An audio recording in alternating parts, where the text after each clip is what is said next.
I hope you're doing okay and that you've learned something in this series about a principle in Jewish law called Pikuah Nefesh, the saving of a life, which began very clear cut. Always the saving of a life. You remember the story of the pregnant woman who desperately wants to eat some bacon. Everything comes before, nothing comes before saving of a life in Judaism. And it seems like a principle that's very, very clear cut. And then we spent about 3 weeks confusing the heck out of all of you with many, many limitations on Pikuach Nefesh. What we've seen is that Pikuach Nefesh overrides certain principles in Jewish law, but they've always been, in all the sources, negative commandments. The thou shalt nots, right? Thou shalt not, for instance, eat prohibited foods. Well, if you have to violate that law at the risk of your life, you are allowed to violate that law. Negative commandments have always been, in all of these sources, the examples which get trumped by the precedence of saving a life. There are 3 exceptions. Remember the 3 exceptions, but we've sort of reduced that down to 2 because we said, well, idol worship really only applies if it's in public and there'll be a public desecration of God's name. Then you can, then you have to die rather than violate the laws, but not if it's private.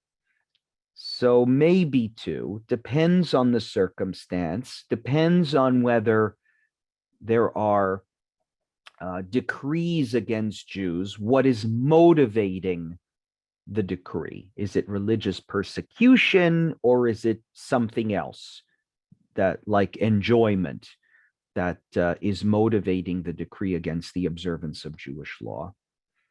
And actually, most of the discussions about Pikuach Nefesh that we've seen relate to Shabbat violations.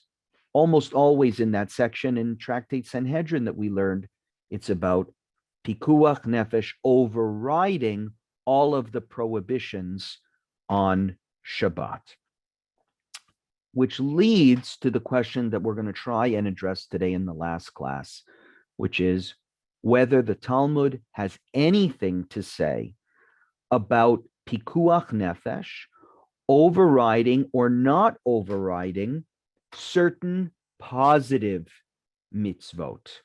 Positive mitzvot, like observing the holidays, or the positive mitzvot on Shabbat, like saying Kiddush, or weddings, or funerals. And what about the all-important positive mitzvah of Talmud Torah, learning Torah? These positive mitzvot have been the real source of challenge during the pandemic. Because I'm not really aware, one could make the argument, but I'm not really aware of any pandemic restrictions which forced Jews to do things that they were prohibited to do. There's no pandemic restriction that says Jews can't eat kosher. But there were many pandemic restrictions that prevented Jews from doing things that they have to do, right? Or that it's our custom to do. Right, I'll give you just a small example. There was a big question this year about whether you were permitted to do tahara, the Jewish purification ritual that's done on a dead body before the burial. If you know that the person who died from coronavirus, right? That question was a question the funerals homes asked, but it's also a question that the provincial and state authorities had to wrestle with. Some of you don't know this, but the rule in Ontario is that no tahara was performed on those who died from coronavirus. So that is a huge positive mitzvah that we were not allowed to do during the pandemic. Were we justified? Now, let's say the state or the province hadn't said anything and they left it up to us. And there were doctors saying, well, it's at risk to your life that you're doing tahara on somebody who died from the virus. In that case, do we listen to the doctors or which takes priority? So that's an example of a positive mitzvah and the question of whether Pikuach Nefesh is more important or not. Now, we could really spend a whole year studying this topic. I've only chosen to present the Talmudic sources, the original sources that discuss the matter. I have not shown you all of the subsequent halachic literature that has to deal with all the specific situations that are not the same as the ones the Talmud deals with, but that are similar. And you can just think to yourselves about how specific cases provoke questions and disagreement among rabbis. For instance, what is the extent of saving a life? What if you're not sure that you're going to save the person's life, but you might save the person's life? And does saving a person's life mean necessarily that he or she is faced with a life or death situation? Or is it sufficient to save somebody from, let's say, mental strife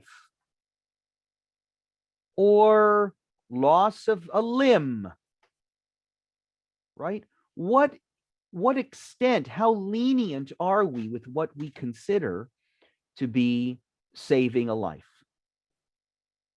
That gets worked out in later halachic literature. And when I say we could spend the year reviewing this, there's so many interesting sources where rabbis have those very discussions. I remember my own question about this, when one question I get asked a lot: what about if it's Shabbat and your wife is in labor? It's a big issue in the Orthodox world. Your wife is in labor on Shabbat. What do? The hospital. She ain't going to walk to the hospital. Well, how does she get to the hospital? Can she? Is it a life or death situation? Well, it's a life or death. Okay, you could make this. First of all, you have to answer that question. Is it a life or death situation? Well, yeah, okay, fine. Maybe you want to say it's a life or death situation, but it's for her, not for me. For the wife, not the spouse. So but I'm the one who's got to drive the car. So maybe she should take an Uber. But then if she takes an Uber to the hospital, I can't go. Well, if I can't go, Rose is saying, but it is for the fetus. But a fetus is not a person. Remember, a person's life takes priority over the life of an unborn child. But still, I think most rabbis will say it's even for her a life or death situation. But am I taking her to the hospital? Am I allowed to break Shabbat when an Uber can easily take her? So I'm just throwing this out there as interesting questions that get posed around the value of Pikuach Nefesh that I could address if we had another year to study this. But just you can think to yourselves about some of what gets worked out in the later literature. So today we're going to review a source that I think finally gives us some insight on whether Pikuach Nefesh trumps positive mitzvot in the Torah, like weddings, like Talmud Torah, studying of Torah, right? The questions that we were really grappling with during coronavirus. Should we shut down our synagogues, shut down our schools when there is a risk to life? We were told that when it comes to negative commandments, there's no question your life comes first, except in the 2 or 3 exceptions to the rule. But what about for the positive commandments? So just some background for the source that we're going to review today from Tractate Megillah. So we're going to go back to Purim a little bit. We already looked at Purim at the end of Sanhedrin, but we're going to go back to the story of Purim.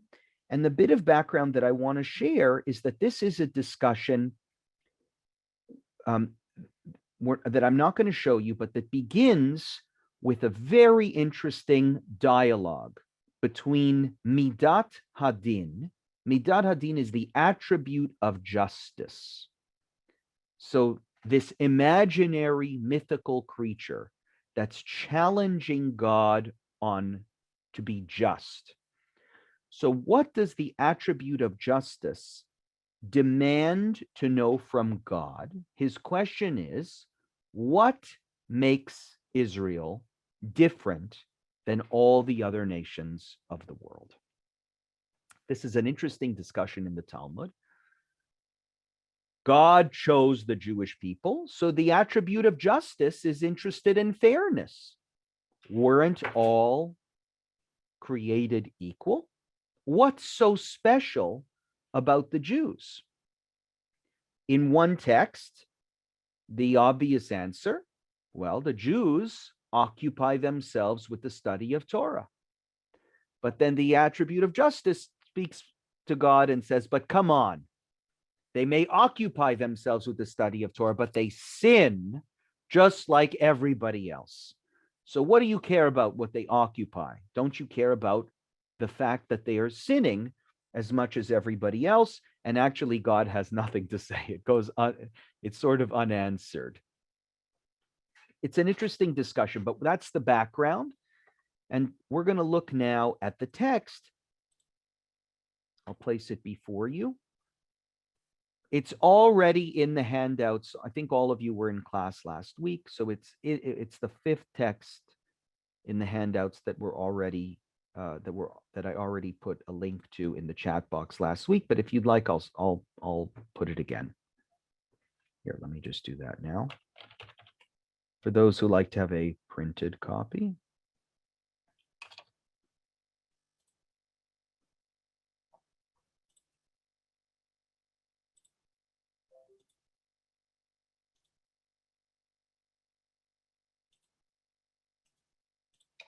There you go. You should see it all if you'd like to print it out in the chat box.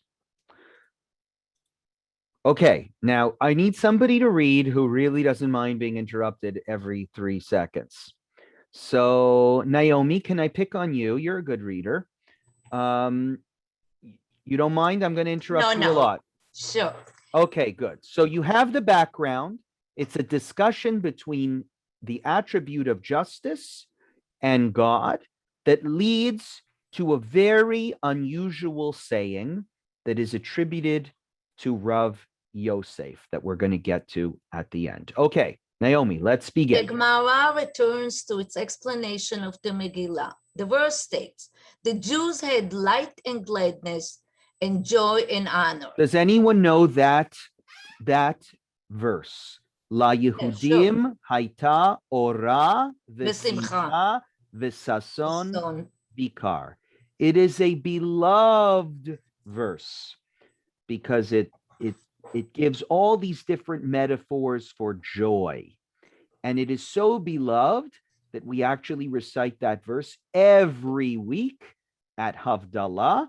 When we make Havdalah, we say this verse, it is taken from Megillat Esther. So the Talmud is now going to explain what is the difference between Ora, V'Simcha, V'Sason, Vikar. We have four different expressions of joy. What do they mean? What is the difference between one and the other? Go ahead, Naomi. Rabbi Yehuda said, light, this is referring to the Torah that they once again studied. And similarly, it says, for the mitzvah is a lamp and the Torah is light. So what happened? Here's what we learn. During the time of Haman's decree, the Jews were not allowed to do many, many things. Okay? One of the things they were not allowed to do happens to be, and I'm drawing your attention to this, a positive mitzvah. Aha, what positive mitzvah is it?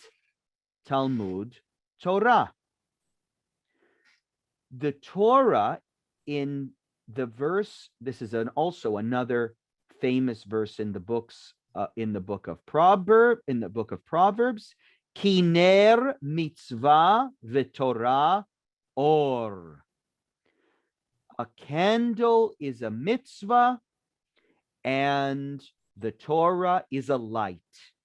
So the Torah is described as light. So when the verse in Esther says, La Yehudim haita ora, the Jews had light, we're going to read that as, and the Jews once again had light. What is the Megillah telling us? That for a very long time during Haman's decree, the Jews were not allowed to study Torah, and now we're celebrating La Yehudim haita ora. The Jews once again had Torah study. So that's ora. Torah study returned. Go ahead, Naomi. Gladness, simcha. This Simcha. is referring to the festival that they once again observed.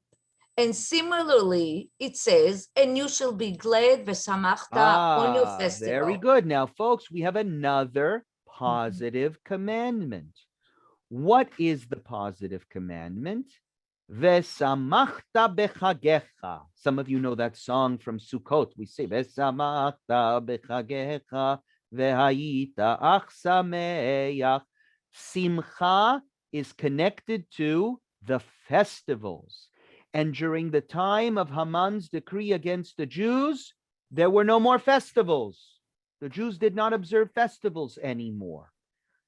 But at the end of the Megillah, when the story becomes happily ever after, not only does the learning of Torah return, La Yehudim haita ora, but the observance of the festivals returns. La Yehudim haita simcha. Ora comes back, simcha comes back. Now, sason. What is sason? Go ahead, Naomi. Joy, sason. This is referring to the circumcision as they once again circumcised their sons. Okay. And similarly, it says, I rejoice, sas, at your word, which the sages understood as referring to David's rejoicing over the mitzvah of circumcision. So what another positive mitzvah? Number one, Talmud Torah, which was gone, now returns. Number two, the observance of the festivals, which were gone, now returns. Number three, circumcision, because we have a verse, Sas anochi alimratecha, in the book of Psalms. David says, I am joyful in your word, which the sages said, Sas means circumcision. King David expressing joy at the mitzvah of circumcision. So when the verse says, La Yehudim haita sason, it means the joy of circumcision returned after Haman's decree.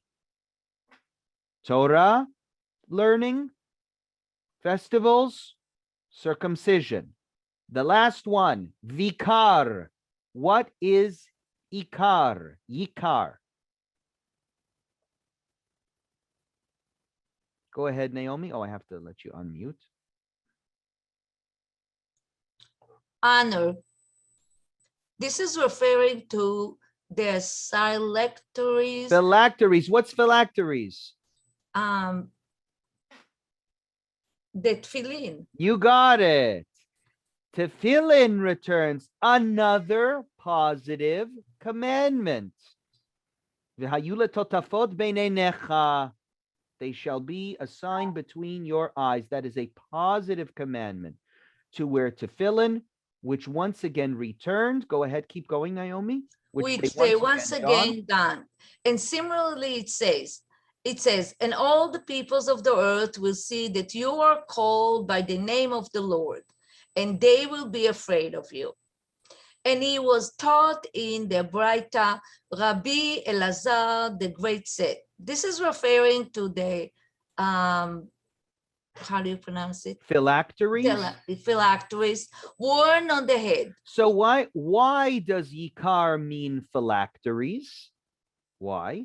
Because we have a verse in Devarim that says, "V'ra'u kol amei haaretz ki shem Hashem nikra alecha."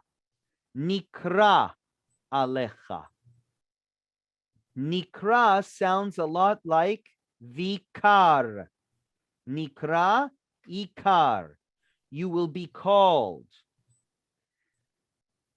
So since the rabbi said in that verse in Dvarim, we're talking about tefillin, vikar relates to nikra. They're the same word. And so the verse at the end of the Megillah, the Jews had joy, means learning of Torah returned, number 1. Number 2, the festivals returned. Number 3, circumcision returned. And number 4, the phylacteries returned. Tefillin, Jews wore tefillin again. That's what we're saying when we say that verse, that once upon a time, all of these 4 mitzvot were forbidden, and now they're allowed again. And just read this last line here to clarify. Haman had banned the fulfillment of all the mitzvot mentioned, but upon Haman's demise, the Jews returned to their observance. Very good. Naomi, is this religious persecution, remembering what we learned from last week's class? Absolutely. So religious persecution of Jews by Haman, who told the Jewish people, you're no longer going to observe all of these positive commandments.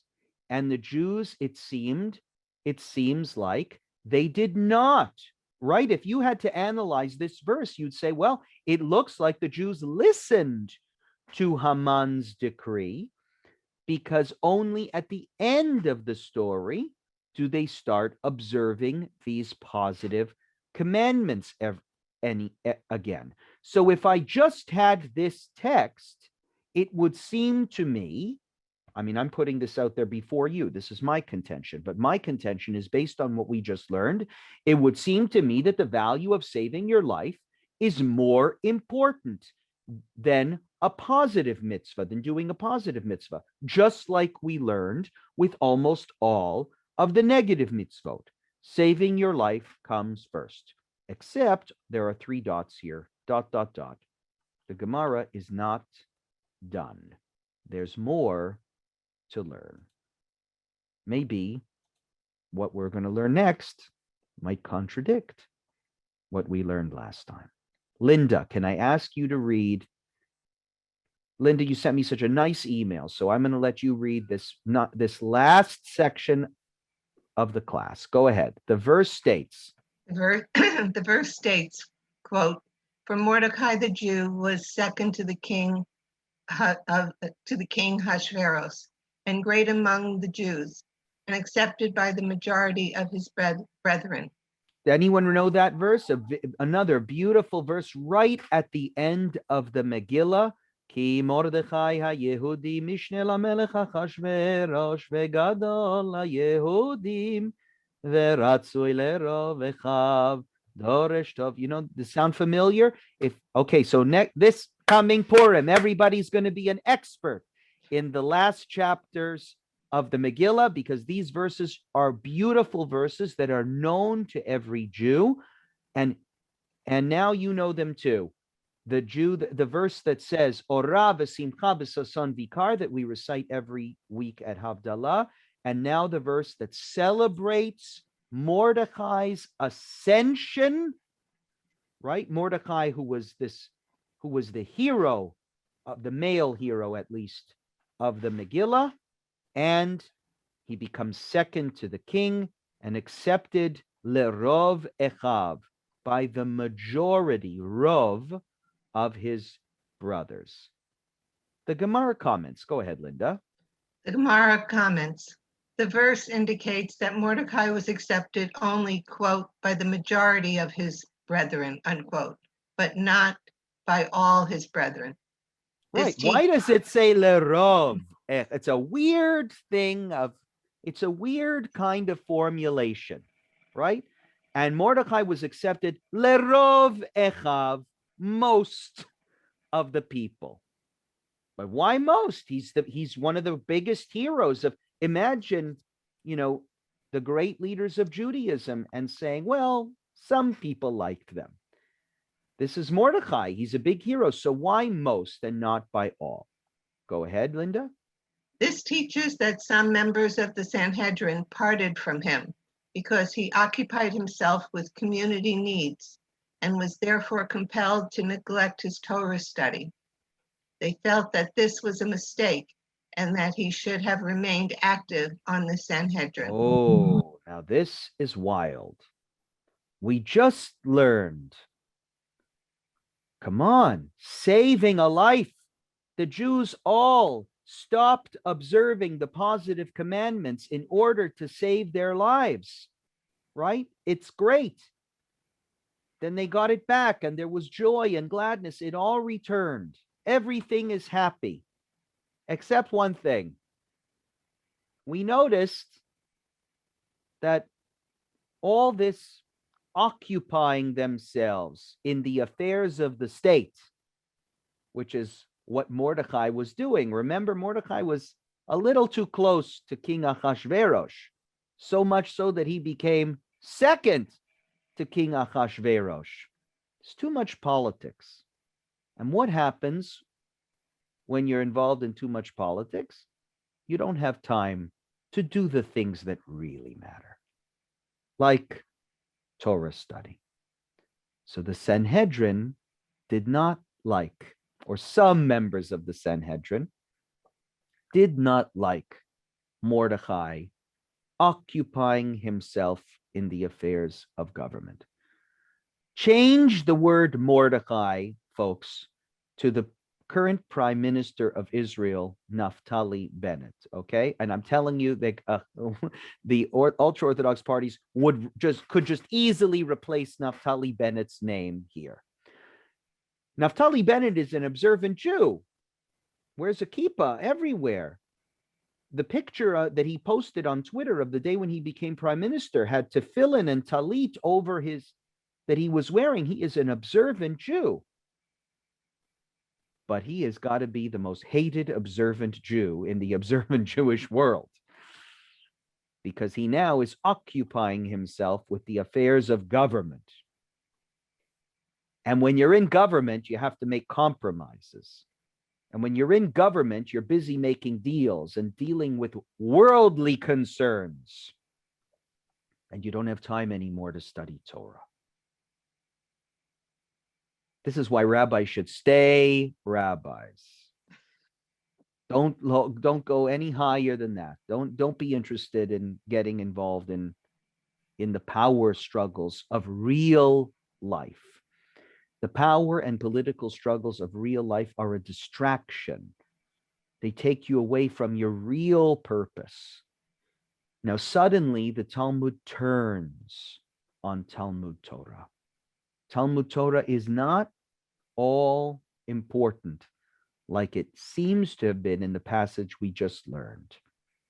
Mordecai loses some friends. Now, you can ask yourselves, and I invite you to, why do you think he lost friends? Is it because the world of politics is messy and ugly? I think so. Or is it because he neglected Torah study? that, as it says, it seems to be saying here, it's because, well, when you're doing a job, when you have work to do, you can't study Torah anymore. And Mordechai should have been studying Torah all day. He shouldn't have been involved in work. It's a very, very challenging, unsettling passage that becomes even more unsettling in this next final paragraph. Rav Yosef's statement. Go ahead, Linda. Rav Yosef said, studying Torah is greater than saving lives. Stop there. Yeah. Read it again. Studying Torah is greater than saving lives. Uh-oh. Talmud Torah, Gadol Talmud Torah, Yoter mehatzalat nefashot. Why is Rav Yosef saying that, Linda? Why is he saying that? How does that comment relate to what was just said about some members of the Sanhedrin turning away from their support for Mordechai? How does this relate? The Sanhedrin is like the elite of the rabbis. Yes. And they're setting an example for the rest of the people. It's sort of like, doing something in public versus private. Oh, very interesting. Mordechai everyone's looking at him. He should be setting a better example. He should be learning Torah all day because he's the leader of the Jews. Instead, he's dealing with worldly affairs, affairs of state, which take up time and mental energy. That's showing Jews, hey, just, Torah study's not that important. Be busy with your work. But I would say as well, Linda, Rav Yosef is saying that perhaps you might think that it is really important that Mordechai be second to the king. Why is it really important? Because he's defending the interests of the Jewish community. So much so that he might be in a position to save Jewish lives. Guess what? It just happened. The whole story of Purim is the story of the Jews being saved because Mordechai broke a whole bunch of rules in order to get close to power. And in the end, save the Jewish people. This is a radical rereading of the Megillah that tells you perhaps that some members of the Sanhedrin, and certainly Rav Yosef, did not like Megillat Esther. They did not like Purim. And of course, we can understand why. Jews are breaking they're not circumcising their kids. They're not observing the festivals. They're giving in to the tyranny of Haman, number one. Number two, Mordechai tells his innocent, pure Jewish niece to go and sleep with a non-Jewish king to save the Jewish people?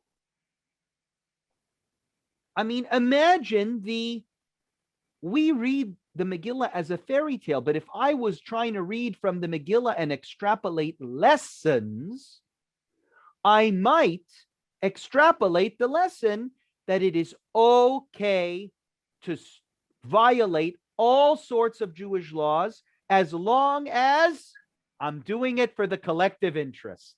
I'm doing it for everybody's well-being.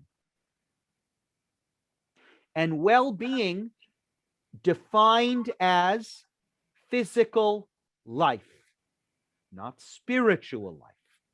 And that, I think, is where the tension is. The Megillah says, as long as you're saving Jewish lives, it's all good. Sell your niece to the king. Break the rules. As long as in the end your life will be preserved, it's all good. But some members of the Sanhedrin and Rav Yosef say this is a very dangerous precedent. If we put this out there, people would make all sorts of reasons to violate the rules, and they'll just claim that it's to save lives. And so they stop supporting Mordechai. It's another way of saying they stop supporting Purim. They don't like the whole story. And you have this final major statement by Rav Yosef saying, studying Torah is greater than saving lives.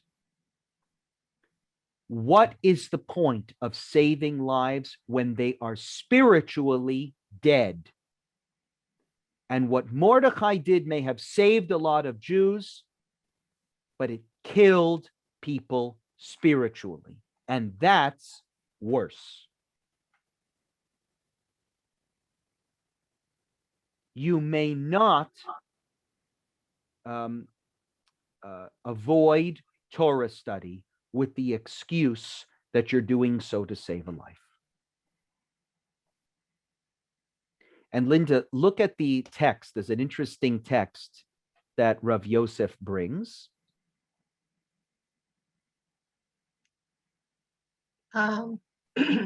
As initially, when listing the Jewish leaders who came to Eretz Israel, Mordecai was mentioned after 4 other people, but at the end he was listed after 5. This is taken to indicate that his involvement in governmental affairs instead of in Torah study lowered his stature 1 notch.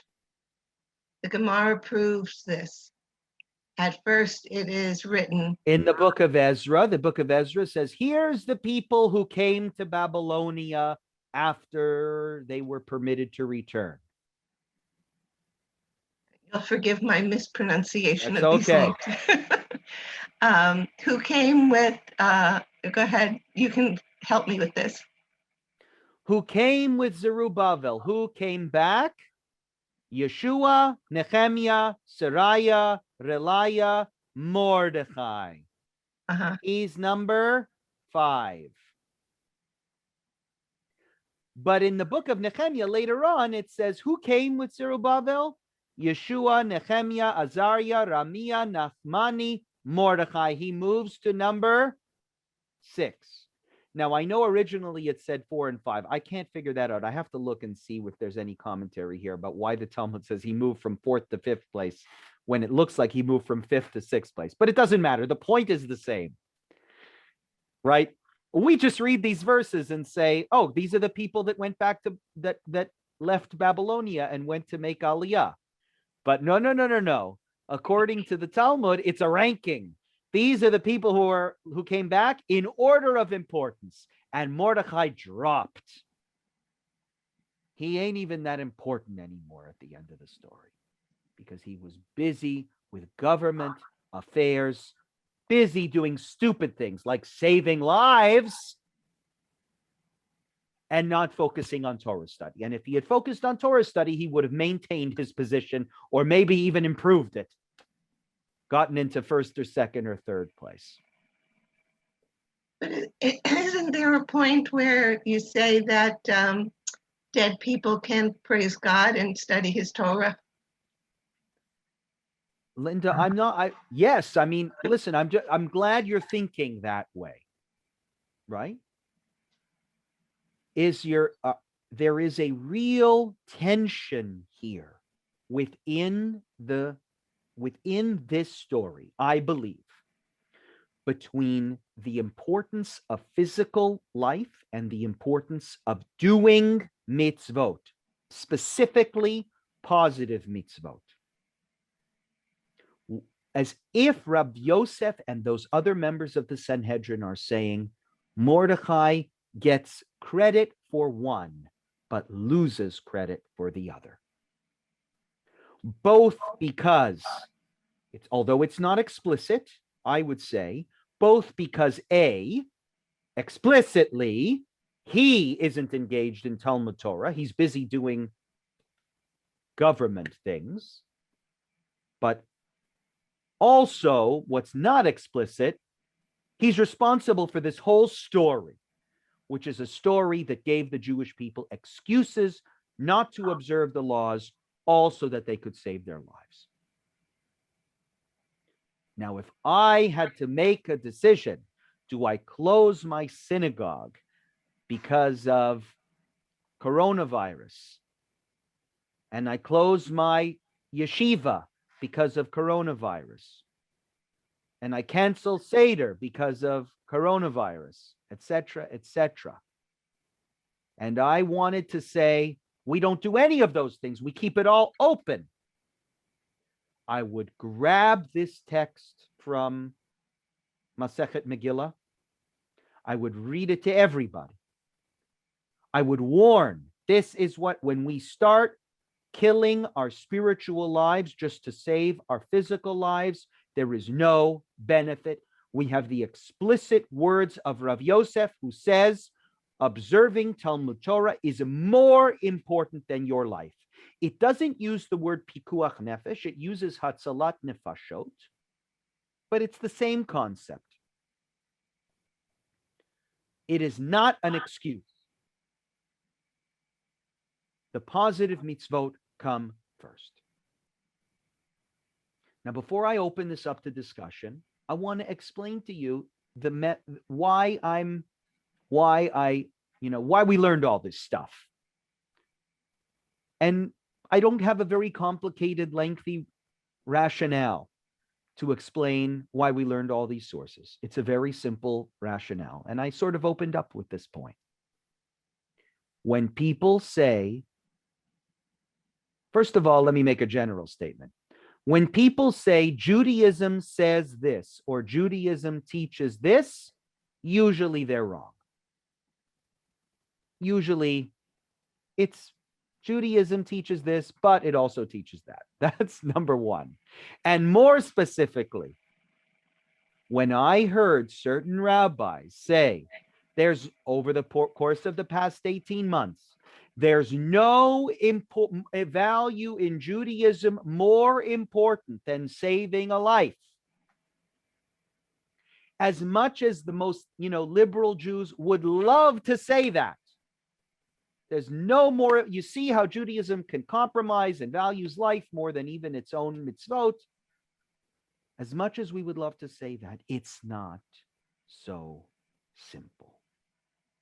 It's not so clear. Especially in the last 2 or 3 classes, we have learned there are a whole bunch of limitations and exceptions and challenging cases to that idea. Like everything in Judaism, saving a life is a value. I'm not dismissing that. It is a crucial value, very important. But it is wrong to say that it is a value that trumps, in all circumstances and according to all opinions, everything else. It butts heads with many other important Jewish values. Spiritual, what about the spiritual integrity of the people? What about the fact that we just said Torah is light, Torah is the essence. This is who we are. What are we when we don't have that? I think back to really fundamental questions about Judaism. And are we a people or are we a faith? And I think actually our conversation here really, in some ways, gets to that fundamental question which Jews have been struggling with for centuries and centuries. if you believe we're fundamentally a people, then I guess we should save our lives, even if it costs us our spiritual heritage. But if we are a religion, then who cares about whether we are alive or not if we are empty shells? So every week we remind ourselves, Ora v'simcha v'sason vikar, which in the view of the Talmud means we are nothing without Torah and celebrations and circumcision and tefillin and bar mitzvahs and weddings and synagogues. This is our inner integrity, and it is more important to have that, perhaps, at least according to some, than to be alive. You are no good unless you are alive. So when the attribute of justice says to God, what is so special about the Jews? Right? That's why I'm giving you the context for this discussion. The Talmud, the attribute of justice, asking God, what is so special about the Jews? Well, if all it is that the Jews are the children of Abraham, then God is racist, right? Come on, if all it is that they're physically alive, well, why do you care more if Grover is physically alive than his Italian neighbor? God created all life. We just learned right last week. Who's to say my blood is redder than his? God loves all life. So what is it that makes Jews special? Why, God, do you love the Jewish people? Not because of the fact that they're living, but because of how they live. That's what makes them different. And if you take away how they live, they are no longer the chosen people.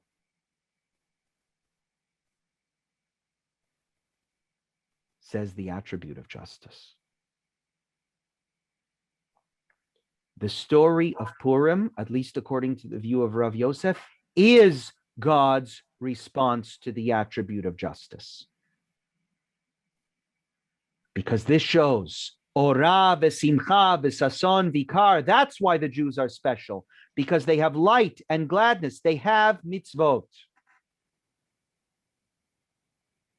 And if you say all the mitzvot are suspended because of a pandemic, you are abrogating the status of the Jewish people. You are diminishing the status of the Jewish people. You are making us like everybody else. We're no longer special. If we can't do our positive mitzvot anymore, we're nothing.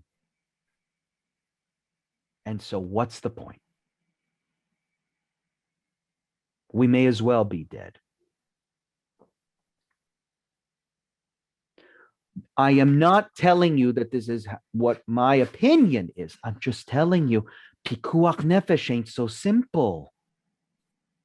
Hatzalat Nefashot is not so simple. Who's making the command? What's motivating the person that's issuing the command? What is the command? Is he prohibiting negative mitzvot or positive mitzvot? Is it in public or is it in private? All of these questions. So many rabbis in the liberal Jewish world never mentioned any of these questions. They just said, Pikuach Nefesh, nothing more important than Pikuach Nefesh, shul is closed.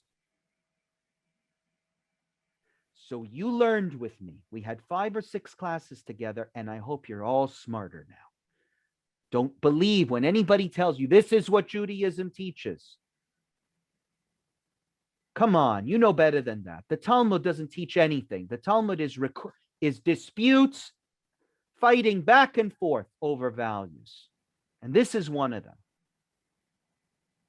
And our way forward is not so clear. And no wonder the Orthodox world, even the ultra-Orthodox world, was very split on what to do. Should we close the yeshivas or should we keep them open? Should we gather together for Lag BaOmer or should we not gather together for Lag BaOmer? Do we go to shul or do we daven in the backyard or do we go outside? What do we do? Well, no wonder there was so many differences of observance and opinion when the Talmud itself cannot figure out what to do when positive mitzvot get in the way of saving our lives from a dangerous virus or any other dangerous decree. No wonder. The end. Okay. Morley, you have a question, and then Rose. So in the final analysis, you were part of a decision-making process that closed the synagogue. Right. And there had to be a halachic tshuva that you processed, that you went through. Tell us about it. I'll give you brief because this is mostly for you. You've heard me talk enough, but this is mostly for you to make sure you understand. But for me, Morley, I was very careful to say we might be shutting down synagogue in person, but look at all these other things that we are going to do to make sure that Jewish life survives. We're going to have online services. We're going to have classes, increased classes throughout the week. The beauty of this pandemic has been the resilience of Jewish spirituality in the face of our inability to gather, made possible by the internet. That was diminished in more Orthodox circles, sadly, because for their own reasons, I don't blame them for it, but they said, listen, we can't do Zoom on Shabbat. So Shabbat really did become, in the Orthodox world, it really did, let's say, disappear. And it's sort of sad because it's ironic that the most observant parts of our community suffered greatest in terms of their spiritual levels in the pandemic than we did. Because in the conservative movement and the reform movement, we made sure to make all these other vehicles available to keep Jewish spiritual life alive. It's not the same. It's certainly, the quality is not the same, but there was content. The Orthodox did the best they can, but Shabbat was, if you ask most Orthodox Jews what Shabbat was like without the ability to gather in shul, I mean, they went so far as to organize backyard minyanim against the rules. But they did it because they don't know how to observe Shabbat alone. You can do it for a week, you can do it for 2, but when you start going on 3-4 weeks of Shabbat alone, Shabbat loses its meaning, it loses its essential character, its spiritual beauty suffers. So that's how we navigated this. But if you will review our emails, I was very, very careful, purposefully, never to say Pikuah Nefesh is the reason why we're doing this. Because Pikuach Nefesh does not trump everything. Okay, Rose. Wait, I need you to unmute. Okay, can you hear me now? Yes. So I first of all want to apologize for always having so much to say. But anyway, the first is I wanted to just draw a parallel to Abraham and Esther. Because in one of his tests, the brother and sister episode, Abraham sends in Sarah, and in order to Pharaoh, in order to save himself. And the reason why I want to draw the parallel is he did exactly the same as Mordechai, except Mordechai had even less to lose because at least Sarah was an adult, she was a child. So the sacrifice, although there's a parallel, and he did it, and he's our biggest prophet and our biggest, I mean, we held our whole life up. So people do have to make compromises sometimes. And the biggest compromise for Mordechai was actually Esther was the sacrificial lamb. So I just want to draw a parallel because it existed before that. Yeah. The other thing I want to say is, with respect to Mordechai, the problem with him was he became a political animal at the exclusion of everything. And I can understand why the Sanhedrin was critical. Nevertheless, if you take those two facts and you take it and parallel that with today, nothing is black and white. You can do politics, you can still study Torah. And when you look at today, in what has happened with us, we should be uniting, and we shouldn't say, well, the reform is wrong, the Orthodox, we should all talk with one voice, be united. And for me, and I'm sure it's the same for a lot of people, I know that you really agonized over the Zoom, but it saved my life. And I don't mean that in a casual way. So yes, Zoom is not what the ultra-Orthodox did, but it saved a lot of people. It allowed us to survive, be a community despite that. And I think that that's the whole thing about us as Jews. We should fight less, unify more, and judge less. Well, Rose, I welcome your comments, but I just want to make allow me to just retort with one thing. I actually don't think there's anything wrong with fighting if it's done respectfully and not trying to delegitimize the other person, but just to disagree. It's so amazing to me that whoever read the Megillah and asked the question, why does it say most of the people liked Mordechai? We're reading this beautiful story at the end, and the most beautiful verse, oh, there was light and joy and gladness, and Mordechai became second to the king. And in all honesty, who reads that last part and goes, hey, why does it say most of the people liked Mordechai and not everybody? I mean, do you all agree with me? Whoever noticed that? Most of everybody. But the Talmud, the rabbis in the Talmud are close readers.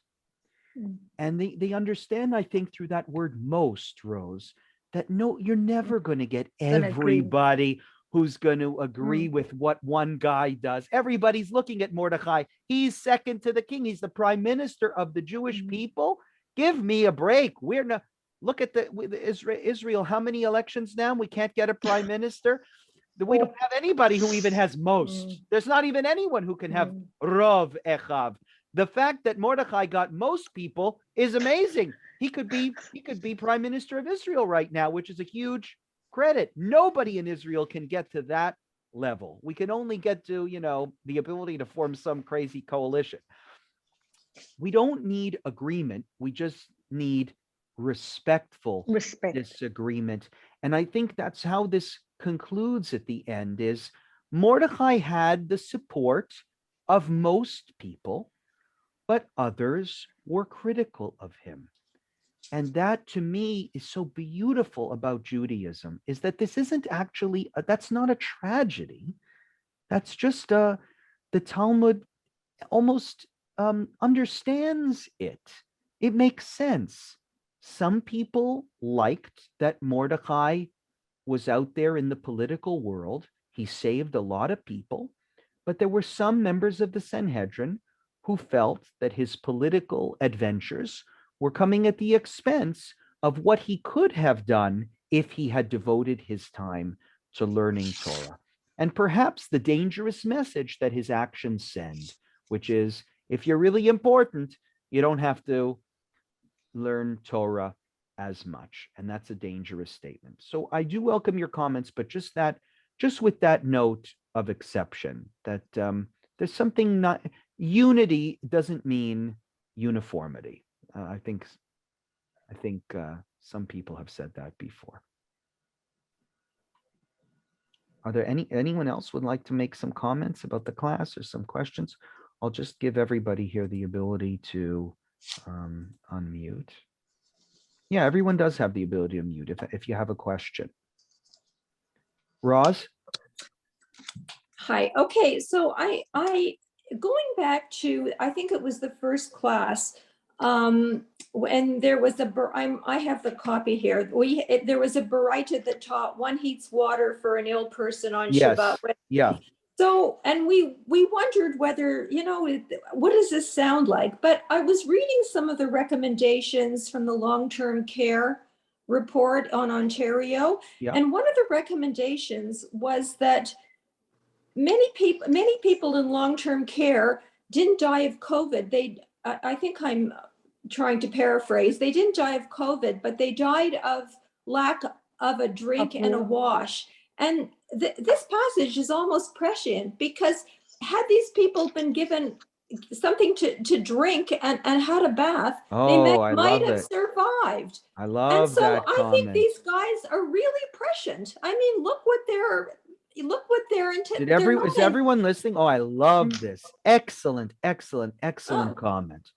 Look at how even today in our in our lives, we wrestle with, do we want people alive but with no quality of life? Or should we take some risks in order to make sure that they have quality of life, and not just that they're alive?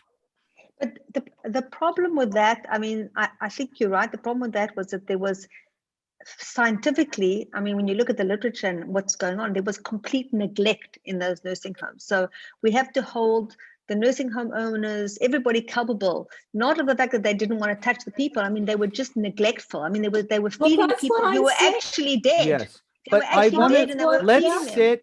Yes, I agree. That's what I'm saying, is that had they been less neglectful, many of these people would have been alive. And but that Rod, was the recommendation. There's a broader point that you're making. It's not just about the nursing homes. It's No. everything. Yes. It's about playgrounds, right? It's about outdoor activities. It's about schools. How much do we take away from people's purpose in life just to save their physical life? Right. And that is not, I can't believe I missed that. Thank you so much, Roz. You're welcome. It is so prescient. Thank you. Thank you. The root of so many struggles that we are wrestling with in Canada is right here in the Talmud, in that statement of Rav Yosef about Mordechai. Here he was trying to find the balance between how much do we do and how much do we not do, and the Sanhedrin couldn't decide whether they liked him or they didn't like him. And he could never win everybody over. And that is just the nature of life. We need to draw the line somewhere. We're not going to make everybody happy, as long as we remember that actually physical life is not the most, it is not the value that trumps all other values. And the nursing home case is just one such example. Excellent comment. Thank you. Anyone else? Rabbi? Yeah, Abe. Where is the three exceptions? What gives them authority? Where is the authority for the three exceptions? Well, remember, that was a couple weeks ago. Remember, the Talmud was asking the very same question. Where does the Torah say? So we know where the Torah says life comes first, right? V'chai bahem. That's the verse. Yeah. You live by the commandments and you don't die by them. But where does it say, except if someone asks you to worship an idol? So you can go back in the sources and look. The rabbis try and find different verses that say, yes, you do sacrifice your life. Remember, it says, Bechol levavcha, bechol meodecha. The Shema is in one instance quoted as, the Shema says you do sacrifice your life. Bechol meodecha means to love God with all your being, which means when somebody tells you to worship another God, you say no, even if they're going to kill you. Thank you. Lou? Yeah, I'd like to ask a question. Yeah. If, according to the Sanhedrin, we're supposed to study Torah day and night. We study and we become very, very intelligent. What happens when the time comes that we should be applying some of the knowledge that so Lou, how you would vote. First of all, it's not according to the Sanhedrin. Remember, the Sanhedrin was split. Yeah. It's not everybody. So if you were sitting on the Sanhedrin, I would imagine that's what you would say. You would say, come on, there's other things in life besides studying Torah that are really important. Right? So you'd be on the side of Mordechai. Probably. Yeah, Mordechai's doing some really important stuff. I remember we had this interesting class a few years ago. We were talking about what do you do if you're the ambassador to Israel, and the ambassador is told that there's an important meeting that has to happen on Shabbat. Even if you're not a Shabbat observant, you're representing the Jewish state. So the halachic literature has to wrestle with the question of what comes first, political obligations or our adherence to the mitzvot? And of course, there's different opinions. I'm just saying the different opinions they're nothing new. Pikuach Nefesh does not trump everything. In Judaism, it is always about feeling, studying, understanding the tension between different values and appreciating that this is the richness of the Jewish tradition. We're not a people who says this is the way it is and it's always going to be that case. And I say that when Orthodox Jews come at me with this is the way it is. And what's interesting about this class is I'm saying it to liberal Jews who also say, no, Pikuach Nefesh trumps everything. No, it doesn't. And those rabbis who said we're keeping our yeshivas open, Yesh lahem al ma lismoch, they have upon which to rest their case. Thank you, everybody. Thanks for studying with me. We're going to take a break over the summer, but because I got to figure out what the heck we're doing for Rosh Hashanah, which is my next project. Yes. And then we'll see you back again in the fall. Thank you. How's your son doing? Tell us about your son. My son's had a rough ride the past couple of days. We're going to find out some more news today if he's recovered. But nothing. He just needs some antibiotics, and they're not. Actually, I hope that's all it is. Hope All right, he's well. everybody. Hope he gets better. Thank you. For a wonderful Say our class. prayers. Thank you. Thank you. Yes, we'll send her a Great refuah nefesh. I will. Take care, everybody. Thank you. Bye now. Thank you.